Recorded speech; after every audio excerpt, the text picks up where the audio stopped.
atas Tuhan mengasihi kami orang yang berdosa. Kami boleh diselamatkan, kami boleh percaya, boleh berbakti, boleh hidup sampai saat itu karena anugerah Tuhan semata-mata. Seperti pujian tadi, kami siap untuk mendengarkan firman Tuhan. Kami membuka hati lebar-lebar ya Tuhan. Seperti rusa merindukan air ya Tuhan. Biarlah hati kami dan jiwa kami disentuh oleh Tuhan, merindukan Engkau ya Allah. Bekerja melalui kebenaran firman-Mu, mengajar, mendidik kami, membentuk kami, agar kami menjadi serupa dengan gambaran anaknya Yesus Kristus, yang adalah segala-galanya bagi kehidupan kami. Dalam Kristus Yesus yang adalah sumber dan tujuan kehidupan kami berdoa. Haleluya. Amin. Silakan duduk. Shalom. Terima kasih ada kesempatan kedua hari ini. Saya boleh diundang oleh pemimpin gereja di tempat ini untuk boleh memberitakan firman Tuhan. Nats dan ayat tema yang sudah ditentukan, yaitu kita membuka Amsal 16 ayat yang ke-9. Tema kita adalah secara tematis orang Kristen dan takdir. Nah, yang biasa ke tukang kuamnya, yang biasa nanya-nanya. Coba kita membahas menurut sudut pandang Alkitab. Amsal 16 ayat yang ke-9. Saya membacakan satu ayat, tadi sudah disinggung dalam pembacaan yang panjang, Amsal 16. Tetapi kita fokus dengan tema orang Kristen dan takdir. Hati manusia memikir-mikirkan jalannya, ayat yang ke-9. Tetapi Tuhanlah yang menentukan arah langkahnya. Amin. Saudara yang Tuhan Yesus kasihi, saya mulai dengan pertanyaan kali ini. Apa bedanya seorang ateis dan seorang sekuler, saudara? Ateis dan sekuler, apa perbedaannya? Saudara, ateis itu orang yang tidak percaya kepada Tuhan. Kalau orang sekuler itu tidak pakai Tuhan. Artinya nggak menyebutnya nama Tuhan, nggak melibatkan Tuhan. Artinya ateis dan sekuler kalau kita melihat daripada definisi ini, sami mawon, sama saja saudara, karena dia tidak memakai Tuhan, tidak percaya Tuhan saudara. Nah kalau kita membahas tema kita hari ini, konsep takdir yang berbeda dengan kekristenan. Jadi konsep takdir itu katanya takdir, tetapi perspektif manusia berbeda-beda. Nanti terakhir bagaimana menurut iman Kristen. Saudara, konsep takdir dulu yang berbeda dengan kekristenan. Yaitu ada faham namanya materialisme atau juga evolusionisme. Artinya tidak ada Allah, tidak ada hidup kekal, tidak ada hal-hal yang spiritual. Karena apa? Pikiran faham daripada materialisme ini, segala sesuatu yang ada hanya materi. Kalau cicis ada, bangku ada, lo ada, gua ada. Tetapi tentang Tuhan, tentang spiritual, yang tidak kelihatan, yang tidak materi, itu tidak ada, saudara. Nah kalau orang-orang yang seperti ini mengertikan takdir, berbeda dengan kita. Kalau orang ini yang ateis, takdir itu ada di tangan manusia. Sistem tabur tuai saja dia punya, kita punya. Tetapi jangan salah, dia tidak mempercayai pribadi Tuhan yang berdaulat. Kalau ngomong Tuhan, ya Tuhan yang nggak dikenal, Tuhan hanya sebutan saja. Nggak seperti kita belajar detil siapa Tuhan, sifat Tuhan, nama Tuhan, kehormatan Tuhan, kedudukan Tuhan, dan sebagainya, saudara. Jadi ada orang yang berbicara tentang takdir, kata-katanya sama, tetapi konsep dan perspektifnya berbeda. Takdir itu ada di tangan kita. Lo ngomong Tuhan-Tuhan ke gereja, begonya ngasih persembahan lagi. Memang nasib lo di tangan siapa? Kalau lo nggak bekerja, walaupun lo ke gereja, payah, lo nggak makan dan sebagainya. Kurang lebih kita sering dengar percakapan yang ada di lapangan. Itu takdir ada di tangan manusia. Dia hanya memakai sistem tabur tuai saja. Pak, apakah kekristenan tidak ada sistem tabur tuai? Ada. Tetapi kalau hubungan antar sesama, orang Kristen itu tabur tuai. Tetapi kita ilmunya lebih tinggi, saudara. Bukan hanya tabur tuai. Hari ini gue kasih pikang Ambon, besok lo kasih serabi, buhau ise, nggak enak hati. Itu tentang tabur tuai. Tetapi kalau kita sama Tuhan yang tidak kelihatan, yang tidak materi katanya mereka itu adalah anugerah, saudara. Dia punya satu sistem, tabur tuai, kita punya dua sistem. Kalau secara manusiawi, yaitu kita tabur tuai. Tetapi kalau kita ada satu ilmu lagi yang lebih tinggi, itu bukan tabur tuai, anugerah, saudara. Hubungan Tuhan dengan kita. Nah, akar kata takdir itu kata serapan dari bahasa Arab, qadar, bukan modar ya, qadar. Itu merujuk dari bahasa Ibrani, qadar. Qadar artinya adalah penjunan. Takdir itu juga membicarakan tentang pembuat tembikar, yaitu membentuk. Kita mempercayai ada pencipta yang maha kuasa, yang tidak kelihatan karena katanya Yohanes 4 ayat 24 Allah itu adalah roh. Kalau menyembah dia dengan roh dan kebenaran. Tadi yang takdir-takdir ini hanya dunia materi. Kita dunia kangau, saudara. Ada yang kelihatan, ada yang tidak kelihatan. Yaitu pencipta yang maha kuasa. Yang membentuk. Makanya ada pujian kita, Tuhan penjunan, aku tanah liat. Kita dibentuk sesuka-suka Tuhan. Ada orang yang memberontak tidak senang pada Tuhan dan melawan jalan hidupnya, nanti sakit sendiri, saudara. Ini perspektif yang berbeda. Perlu disadarin dulu, begitu ya.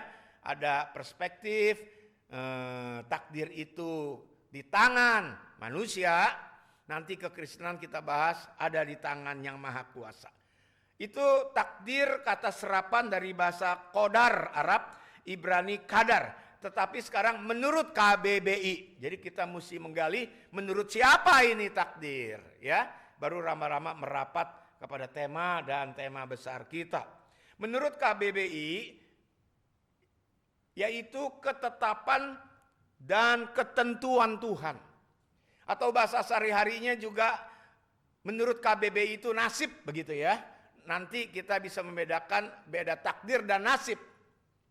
Tetapi menurut Kamus Besar Bahasa Indonesia, takdir itu adalah ketetapan dan ketentuan Tuhan.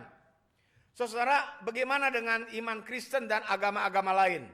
Saudara, ini sama dengan kekristenan, tetapi sekaligus berbeda, saudara. Samanya dengan saudara sepupu kita dan orang yang lain, itu selain yang ateis tadi, kita percayain ada Tuhan, saudara. Sama dengan kekristenan tapi sekaligus beda. Apanya yang sama, apanya yang berbeda. Kita mesti tahu. Kalau secara ontologis itu sama, percaya ada Tuhan. Tetapi secara esensi itu berbeda. Ontologis itu apa? Ontologis itu adalah cabang utama filsafat. Ilmu filsafat yang mengkaji segala sesuatu yang ada.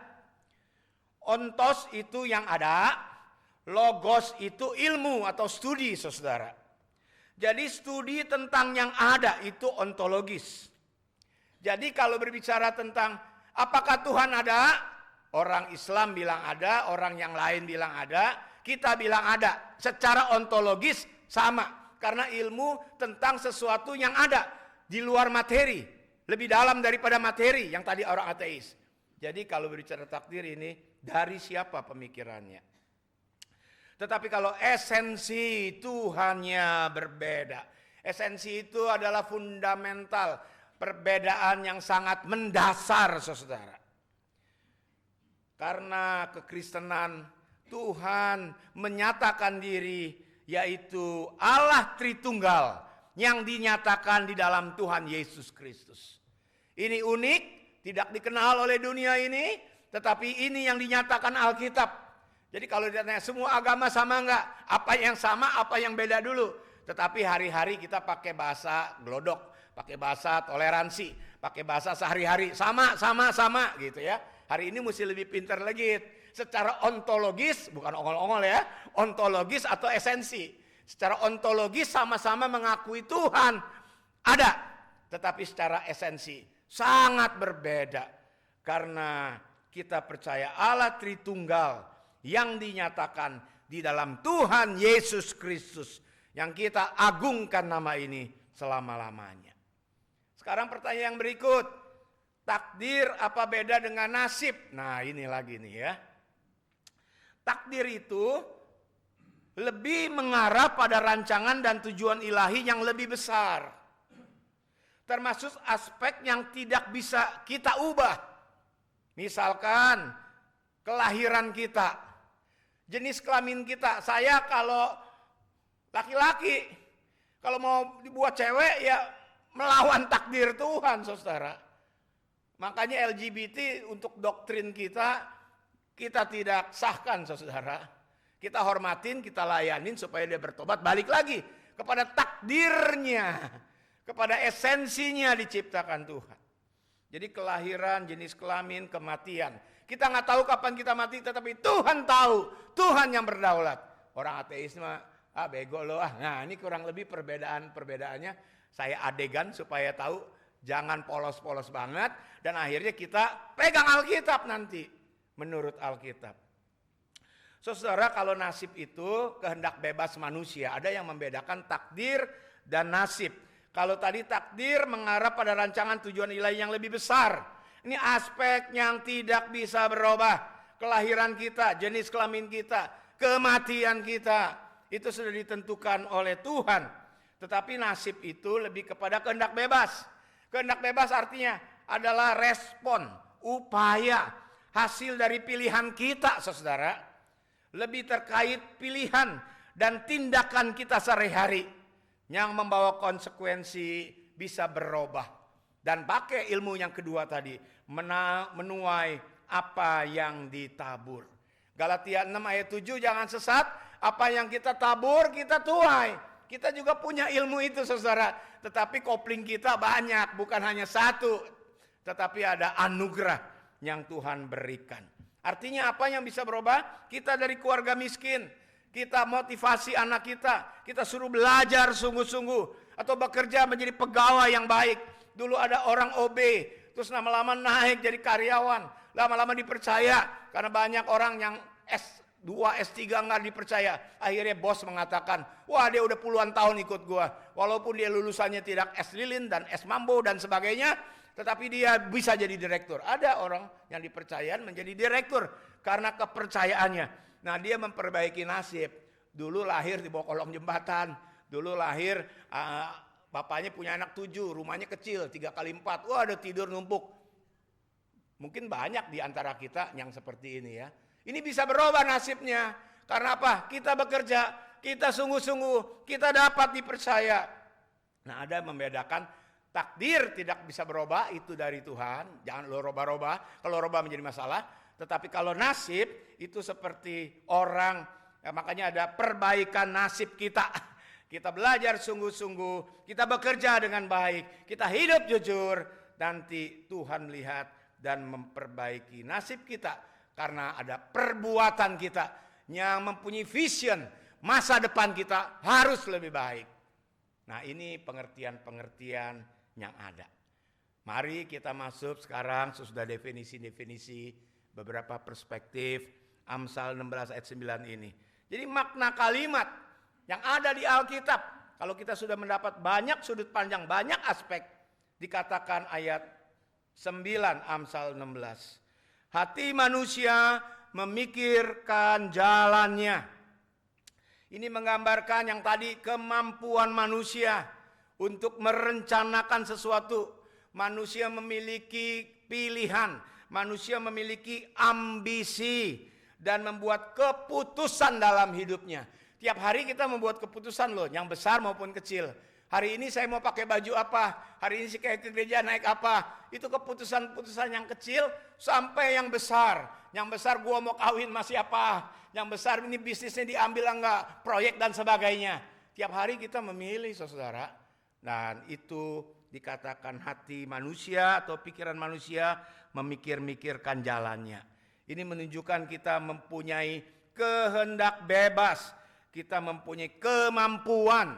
Kita mempunyai planning, rencana. Memiliki ambisi untuk membuat keputusan dalam hidupnya. Tetapi ayatnya bukan hanya ayat 9a saja. Kalau orang ateis titik itu, saudara. Kalau kita ada komanya. Ayat 9 berkata, bagian B, tetapi, kalau tetapi biasanya kebalikan dari yang ada. Tuhanlah yang menentukan arah langkahnya. Ini adalah pengarahan dari kebenaran firman Tuhan, saudara. Tuhan menentukan arah langkahnya, ini mau menegaskan bahwa rencana terbaik bukan rencana kita saja. Tetapi di atas rencana kita adalah rencana milik Tuhan. Dia yang memiliki kendali penuh atas hara hidup kita. Membawa kita ke tempat yang lebih baik daripada yang kita bisa bayangkan. Saya cerita aja dah ya. Dalam kehidupan saya pernah marah, saudara. Marahnya bukan di nightclub, marahnya di sekolah Alkitab, saudara. Karena saya pikir ini dosen sewenang-wenang ini. Waktu saya sekolah Alkitab tingkat 1, tingkat 2, dan tingkat 3 biasanya praktek. Ya Pak Pendeta ya, praktek ditaruh di Bandung saya ya. Waktu ditaruh di taruh di Surabaya, Taruh di Surabaya, saya sekolah di Jawa Timur, yaitu di I3. Jadi dulu 2 jaman, sekarang pada macet, susah lah ngomong jam-jaman ya. Jadi enak, saya dekat Puncak begitu ya kalau Jakarta mah. Saya di Batu, saya ditempatkan bahwa saya mesti pergi ke Surabaya, praktek.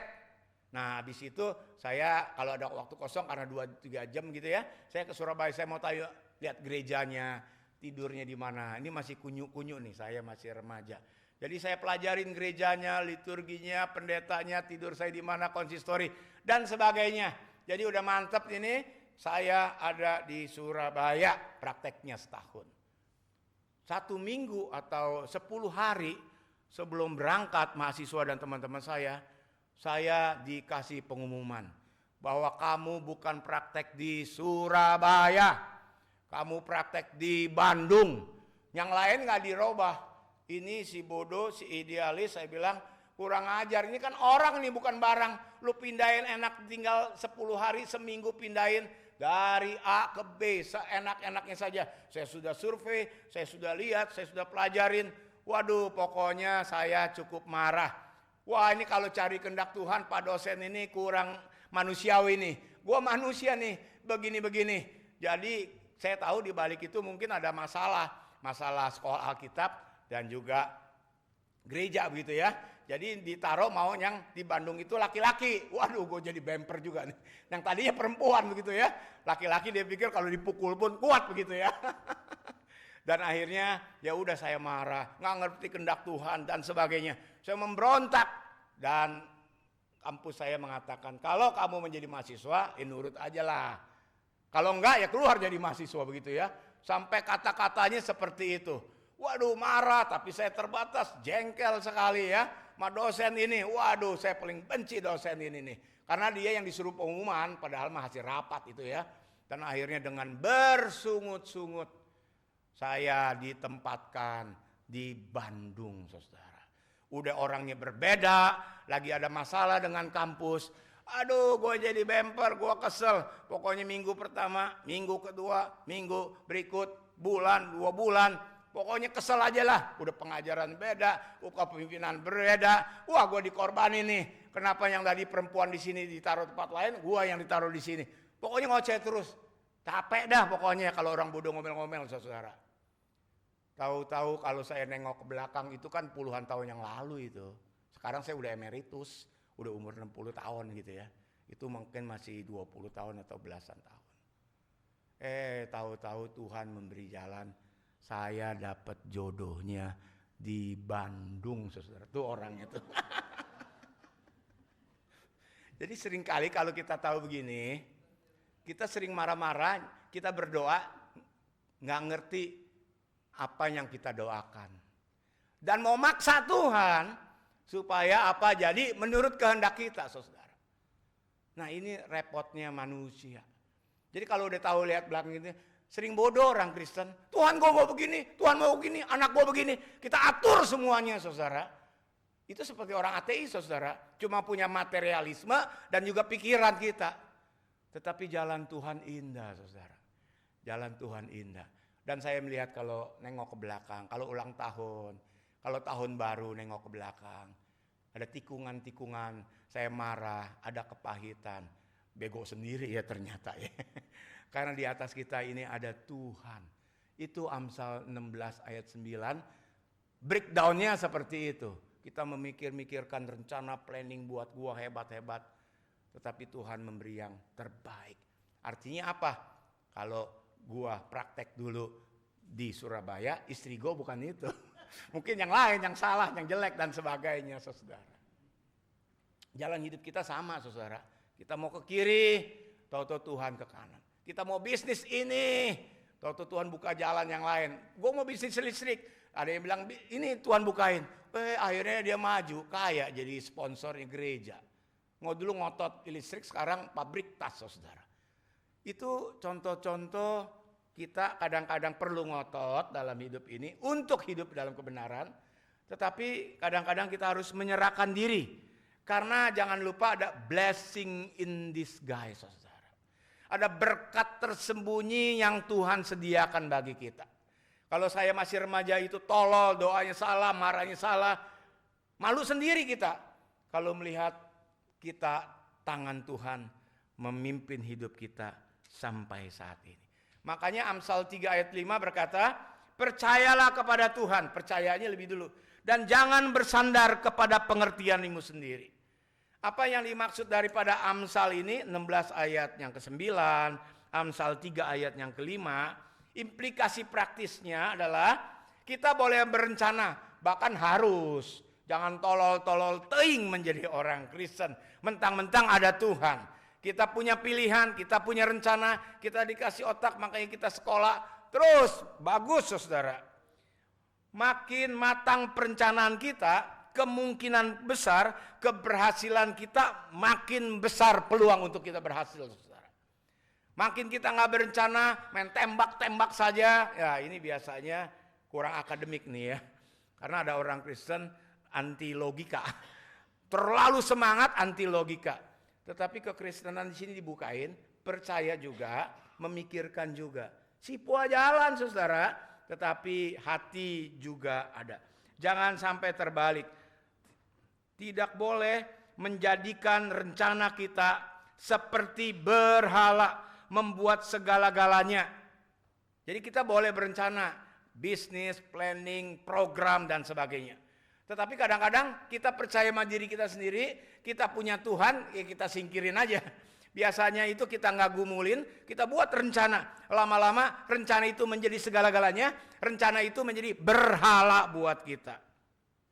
Tuhan punya rencana indah. Saya rencana mau jadi A, B, C. Tetapi waktu Tuhan arahkan, dipanggil Tuhan menjadi hamba Tuhan. Saya lihat, saya menangis. Ternyata cita-cita saya pun goblok. Cita-cita pun saya kasar. Cita-cita saya tidak benar. Cita-cita saya menyimpang daripada kehendak Tuhan. Kenapa saudara? Kita mesti tahu manusia terbatas. Manusia rapuh.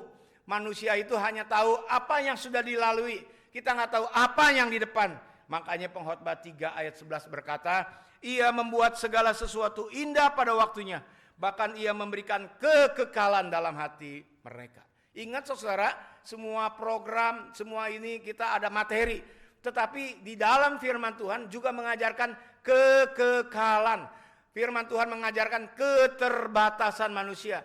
Firman Tuhan mengajarkan kita manusia rapuh yang sekarang ada, nanti tiada. Dikatakan Pengkhotbah 3 ayat 11, bukan hanya indah pada waktunya, bukan hanya memberi kekekalan dalam hati, tetapi manusia tidak dapat menyelami pekerjaan yang dilakukan Allah dari awal sampai akhir. Jadi jelas sekali kita boleh berencana, kita boleh S3, kita boleh pintar, tetapi kita harus serahkan rencana kita di dalam tangan Tuhan. Kita tawakal, kita berdoa, kita berseru, biar kehendak Tuhan yang menjadi, saudara. Ini sikapnya pasti berbeda, karena dari definisi perspektif dengan orang ateis, orang Kristen sangat berbeda. Kita nggak tahu kekekalan karena kita belum masuk di dalam dunia kekekalan. Tetapi Allah, kita tidak bisa menyelami pekerjaan Allah dari awal sampai akhir. Saudara, inilah kesimpulan Amsal 16 ayat 9. Bukan berarti manusia tidak boleh punya pilihan, melainkan bahwa pilihan dan rencana manusia berada di bawah kedaulatan, di bawah bimbingan Tuhan yang Maha Tahu. Jadi artinya kita juga harus mempunyai nilai seni, bukan seni rupa aja. Orang Kristen itu mempunyai seni yang tinggi.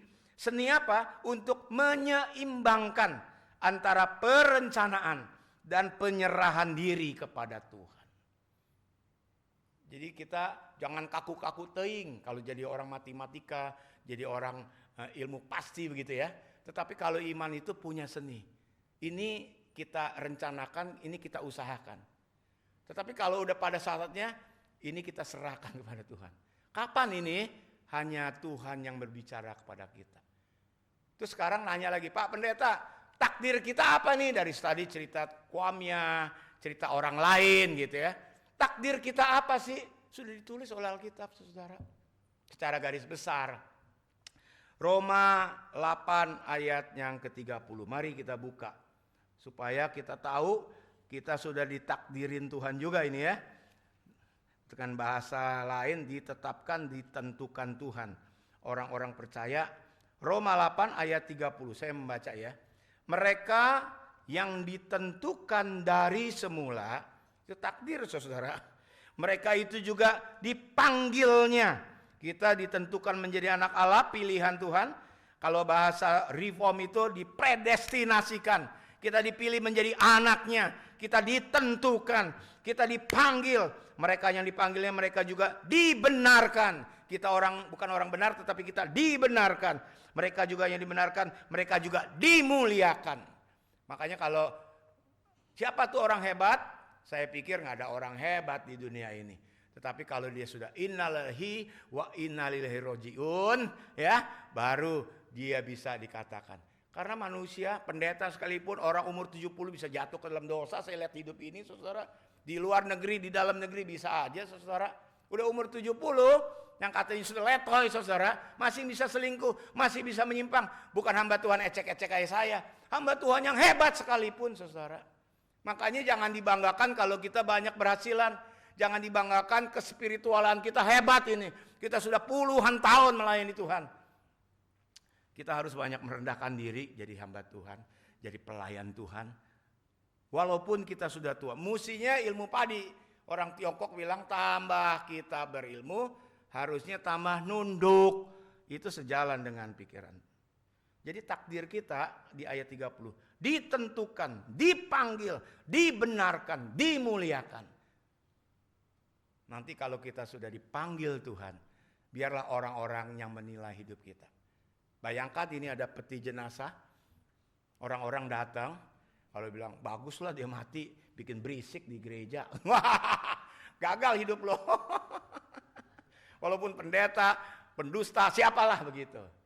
Ya ini pelajaran hidup saudara dari firman Tuhan, yaitu kita ditentukan, kita dipanggil, mungkin udah puluhan tahun melayani Tuhan belum habis. Kita udah dibenarkan, tetapi nanti Tuhan muliakan kita. Makanya waktu orang meninggal, Tuhan sudah memuliakan pendeta atau penatua ini. Yaitu Tuhan yang muliakan. Itu gak ada salahnya saudara. Karena ini kata Alkitab itu. Itu takdir orang percaya. Ayat 29 lebih jelas lagi, lebih spesifik. Supaya kita tahu takdir kita mana. Jangan ikut takdir orang lain. Perbedaannya perlu tahu. Supaya kita fokus di ayat 29. Tadi ayat 30 ya. Ditentukan, dipanggil, dibenarkan, dimuliakan. Tetapi ayat 29, sebab semua orang yang telah dipilih dari semula, mereka juga ditentukan dari semula. Untuk apa? Menjadi serupa dengan gambaran anaknya. Supaya ia anaknya itu menjadi yang sulung di antara banyak saudara. Ini menuju kepada tema 2026 GSRI Sunter ini.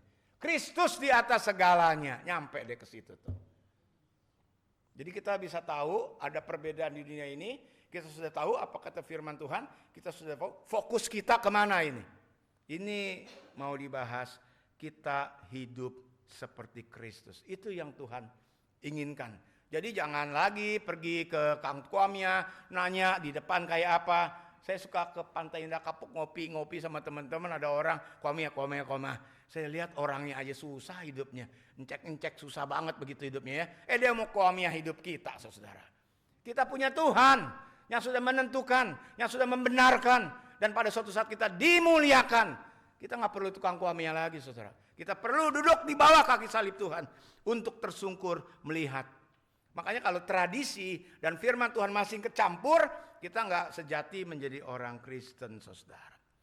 Kalau udah takdir kita seperti ini, secara singkat ada 3M yang saya bagikan.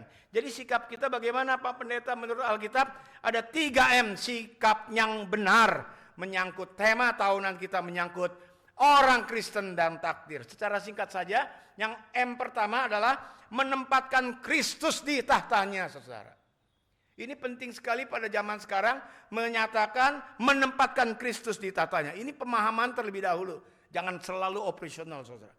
Kenapa?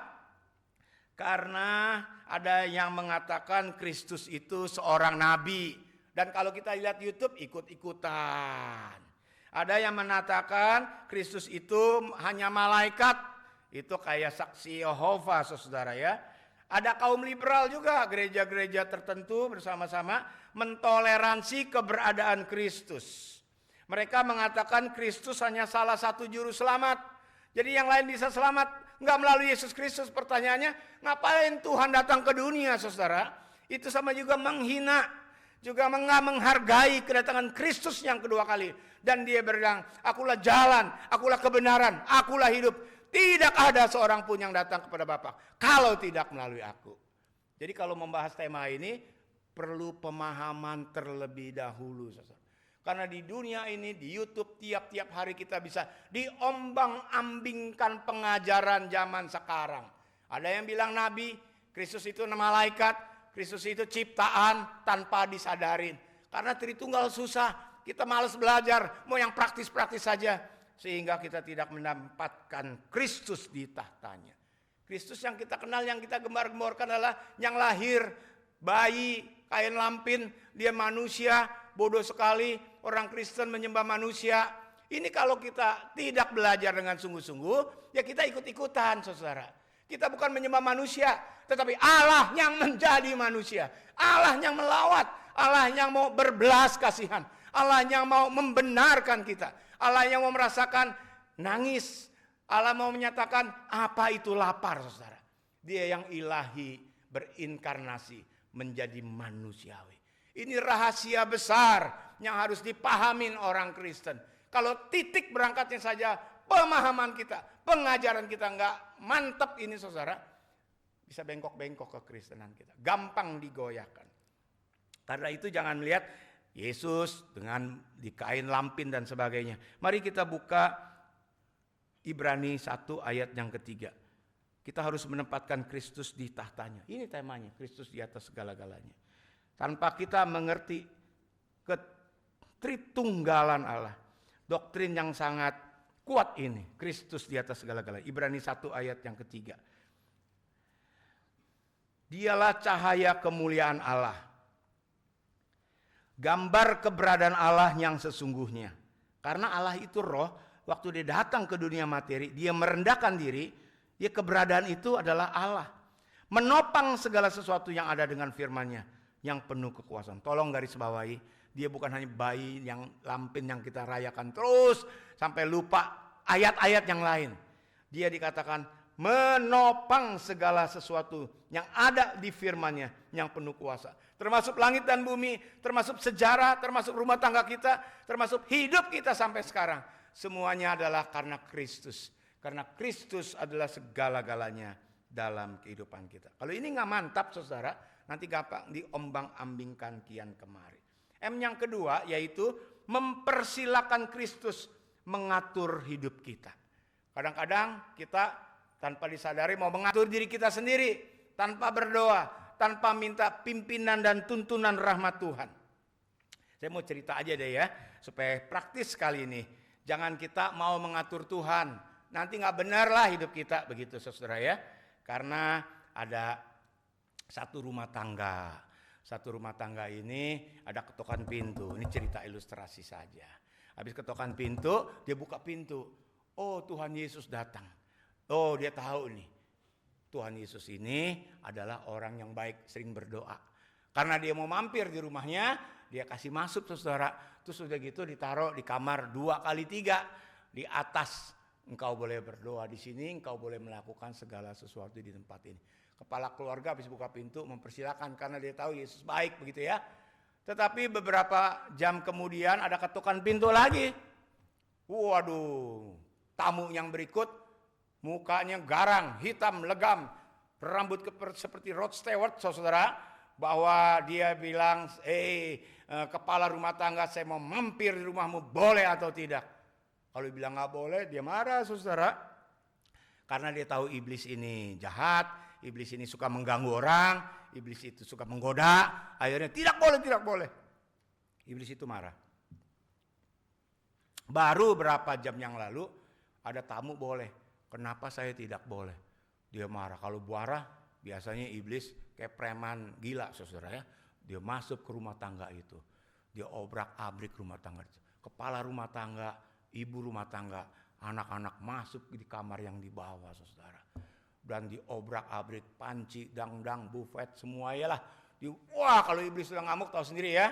Makanya ada gambaran kalau lo ngamuk nggak kontrol diri itu kayak setan katanya ya. Nah ini dia ngamuk, dia obrak-abrik. Si kepala rumah tangga itu dia ingat, bukankah ada tamu juga di kamar atas, di kamar 2x3. Katanya Tuhan baik, Tuhan sering berdoa. Kok nggak mau menolong kita ya? Akhirnya sesudah iblis mungkin udah puas dia obrak-abrik, dia di gang-gang kecil ada meeting kali ya, dia keluar dari rumah itu. Mulai kepala rumah tangga lihat, waduh berantakan. Ibu rumah tangga juga takut-takut ada di belakangnya. Anaknya juga ada di belakang. Lihat-lihat kanan kiri, wah rumahnya berantakan, dia sedih. Dan yang paling sedih adalah tamu yang katanya baik, Yesus Kristus yang sering menolong orang, kok diem saja? Dia tamparin ke atas. Hayah, cilaka butuh. Apakah ini Tuhan Yesus engkau orang baik? Dia ketok pintu. Dan dia marah-marah sekali. Bukankah engkau sudah mendengar bahwa rumah ini diobrak-abrik dan sebagainya? Tuhan Yesus pada saat itu bilang, saya dengar. Tapi ingat perintah tuan rumah, saya boleh melakukan segala sesuatu di kamar atas. Di kamar 2x3 itu. Saya nggak berkuasa di ruang tamu, saya nggak berkuasa di mana-mana. Jadi saya ada dengar, tetapi 2x3 itu saya di kamar itu. Nah sekarang beginilah, pokoknya kalau ada pengganggu lagi atau apa, engkau pokoknya kayak tuan rumah, kau berkuasa di rumah ini yang ada. Tuhan Yesus berkata, baik dan terima kasih kepala keluarga itu. Nah mulailah betulin rumah panci, dandang, buffet yang kotor-kotor dibersihin, Tuhan Yesus ikut bersihin. Biasa iblis itu ngelunjak, tahu nggak ngelunjak? Dikasih hati minta rempelok katanya begitu ya. Jadi datang lagi iblis, datang lagi besok malamnya begitu ya. Tetapi kali ini yang membukakan bukan kepala rumah tangga, bukan ibu rumah tangga, bukan anak di rumah tangga situ, tetapi Tuhan Yesus membuka. Waktu Tuhan Yesus penuh dengan kemuliaan membuka pintu itu, langsung si iblis maaf om gak berani balik lagi. Dia kabur ngibrit. Mungkin tidak pernah balik-balik lagi saudara. Nah ini sebuah ilustrasi. Kadang-kadang orang Kristen saudara nerima Tuhan Yesus, dibaptis mau, tetapi dikunci di 2x3 di dalam kehidupan kita. Dia tidak berkuasa atas tangan kita. Buktinya apa? Kalau istri macam-macam digampar aja sama suaminya. Dia tidak berkuasa atas mulut kita. Kalau orang nafsuin gua, bikin gua pahit hati dan sebagainya, gua katain babi, bu, bebo. Waduh. Dia tidak berkuasa atas pikiran kita atau pikiran apa? Mikirin hal-hal yang buruk, yang jorok, yang tidak berkenan pada Tuhan. Jadi Tuhan Yesus nggak ditempatkan di tempat tahtanya. Kedua, Tuhan Yesus tidak dipersilakan mengatur hidup kita. Tetapi kita mengatur dia. Tuhan, lo hari Minggu aja ya. Tetapi kalau hari Senin gue mau ke disco, Selasa gue mau tukang kuamnya, Rabu gue mau paduan suara, Kamis gue mau tukang judi. Itu urusan gue lah. Ini terbelah hidup kita. Yaitu ada unsur rohaninya, tapi duniawinya tidak kelihatan. Apalagi kalau diliatin boksu, nggak enak gitu ya. Di sini kan suci-suci kayak malaikat, saudara. Di luar mah nggak tahu. Di sini shalom, di luar syalan loh, begitu ya. Hidup kita tidak utuh diserahkan pada Tuhan. Yang kedua ini yaitu kita silakan Tuhan mengatur hidup kita. Bukan berarti kita tidak punya rencana, bukan berarti kita punya tanggung jawab, tetapi kita siap diatur oleh Tuhan. Yang ketiga yaitu mengandalkan Kristus di dalam setiap musim kehidupan kita, saudara. Kalau banyak titipan dari Tuhan, jangan selalu terlena, bantulah untuk pekerjaan Tuhan. Karena kalau kita mengandalkan Tuhan, tanpa kehidupan doa yang kuat, kita akan sulit menangkap arahan tuntunan Roh Kudus dalam kegelapan dunia ini. Ya tadi Pak Jim cerita tentang kegelapan, saya juga anak Badung. Kalau kita Badung belum mau disucikan Tuhan, dan pikiran kita ini menutup, dosa kita ini menutup tuntunan dan pimpinan rahmat Tuhan. Karena itu melihat orang Kristen bukan hanya kebaktian duduk, tetapi ada jam doa nggak yang rutin di rumah tiap-tiap hari. Dia berdoa nggak mengandalkan Tuhan. Saya udah nggak bisa melayani Tuhan, saya udah jompo dan sebagainya. Tetapi beda, orang yang sudah jompo di kamar tiduran nggak bisa berdoa dengan baik lagi kali dari sikap ya. Tetapi dari hatinya keluar buah roh. Hatinya keluar, andai kata saya dipanggil Tuhan, saya sudah siap untuk disambut oleh Tuhan. Karena dia bisa mempertanggungjawab hidupnya di hadapan Tuhan. Bukan hanya dia baik, tetapi dia sudah dibenarkan Tuhan. Orang kalau matang rohaninya, hidup doanya kelihatan, hidup rohaninya kelihatan. Dia bisa menangkap arahan dan tuntunan. Kata-katanya nggak jorok lagi, kata-katanya tidak kasar lagi. Kalau sedikit menyakiti hati, dia punya sensitivitas daripada Tuhan. Nah ini hal-hal kalau orang mengandalkan Tuhan di dalam setiap musim kehidupan. Penting untuk berdoa dan meminta hikmat dari Tuhan. Agar keputusan yang kita ambil itu bukan hanya untuk masa depan kita, tetapi untuk mempermuliakan nama Tuhan dan membesarkan di dalam nama dan kehendak Tuhan. Saudara, sebaliknya jangan meninggalkan tuntunan tangan Tuhan. Kalau punya masalah, Tuhan beginilah, Tuhan beginilah. Tetap tegar di masa sukar. Saya mau tutup dengan satu ilustrasi. Orang Kristen sama-sama duduk di gereja, tetapi hasilnya berbeda, mulutnya berbeda, motivasinya berbeda, otaknya berbeda, saudara. Nih ada di dunia antah berantah nih ya. Dia udah waktu terakhir nih. Jadi ada patung marmer dan lantai marmer. Di dunia antah berantah ini mulai cerita. Akhirnya lantai marmer komplain sama patung marmer. Tung, patung maksudnya. Lo enak ya, orang kalau mau pariwisata, dia sampai cuti, mengorbankan segala sesuatunya, datang. Kalau kita pergi ke Israel, kita pergi ke Eropa, ada patung yang bagus, itu biasa orang muji. Gitu ya. Yang gua sebel, muji lo sampai mulutnya monyong-monyong, kata si lantai marmer nih. Gua sebel, bukan hanya monyong-monyong, tetapi waktu dia monyong, dia injak-injak gua benci, gua sebel, gua iri sama lo. Si lantai ini jauh ngomong sama patung. Tung, begitu ya. Sekarang dijawablah sama si patung. Tai, maksudnya lantai begitu ya. Begini, kita dari marmer gunung yang sama. Kita dari tempat yang sama. Ya, tetapi prosesnya berbeda. Si lantai itu kalau dibentuk sama Tuhan, baru 4 kali saja di lantai. 1, 2, 3, 4 tuh bentuknya 4 tuh ya. Aduh, gue udah gak mau ke gereja lagi. Gue gak mau pelayanan, gue sebel sama dia. Bla bla bla bla bla. Lo baru berapa menit aja dibentuk 1, 2, 3, 4. Kabur, tidak mau dibentuk, lari dari pembentukan. Tetapi waktu pemahat membentuk saya, waduh. Bagaimana mengukir alis mata. Bagaimana mengukir gigi. Aduh sakit.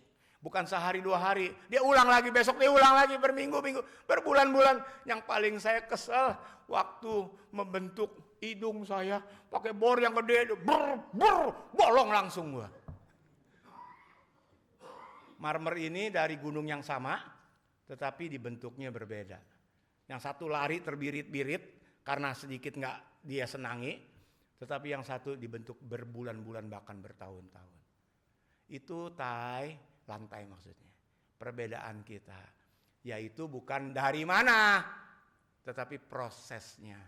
Kamu lari daripada kehendak Tuhan.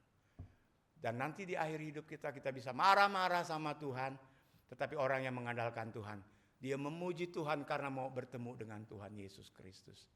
Dan kita mau supaya kita mengerti diri kita. Takdir daripada Tuhan sudah jelas sebagai orang Kristen.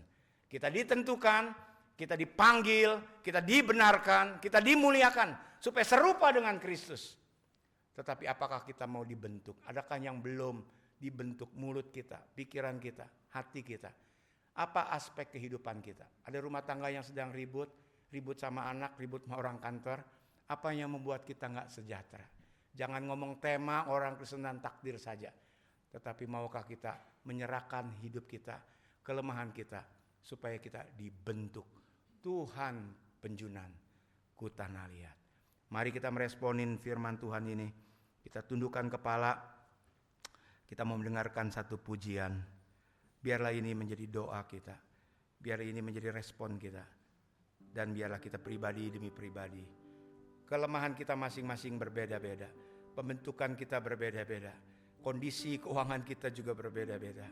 Mari kita datang seutuhnya membawa diri kita. Jangan ngiri sama orang. Kita serahkan hidup kita. Kita mau menjadi seperti Kristus. Roma 8 ayat 29. Itu takdir yang Tuhan tentukan bagi kita masing-masing. Berdoa, refleksi, datang kepada Tuhan.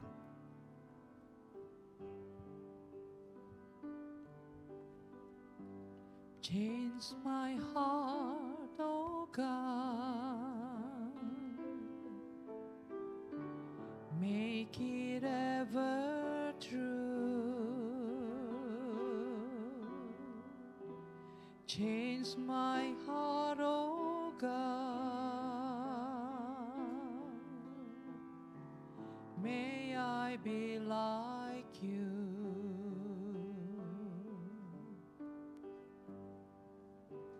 You are the potter, I am the clay. Mold me and make me.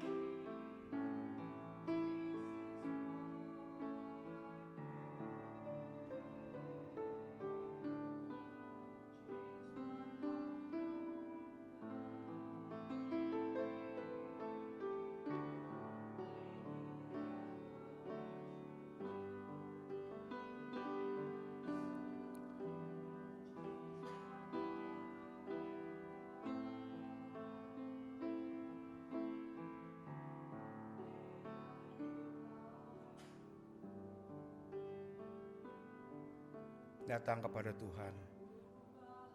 Bawa kelemahan kita. Supaya kita terus dibentuk oleh Tuhan. Supaya menjadi seperti Kristus. Tingkah laku kita, mulut kita, pikiran, dan hati kita.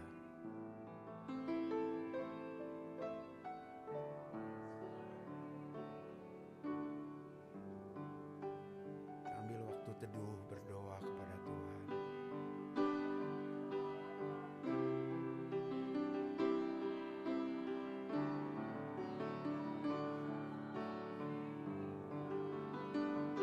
Makasih Tuhan.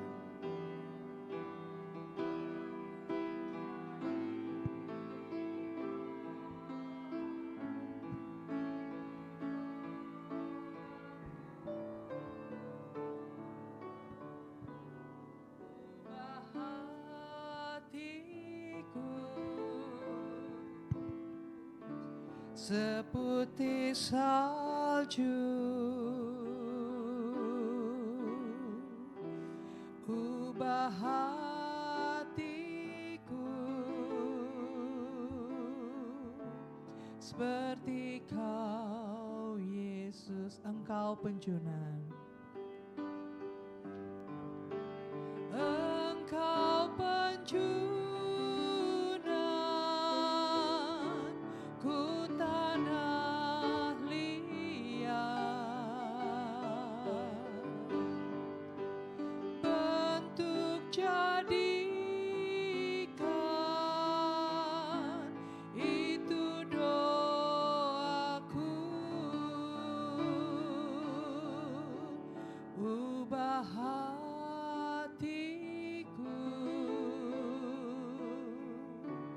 seputih salju.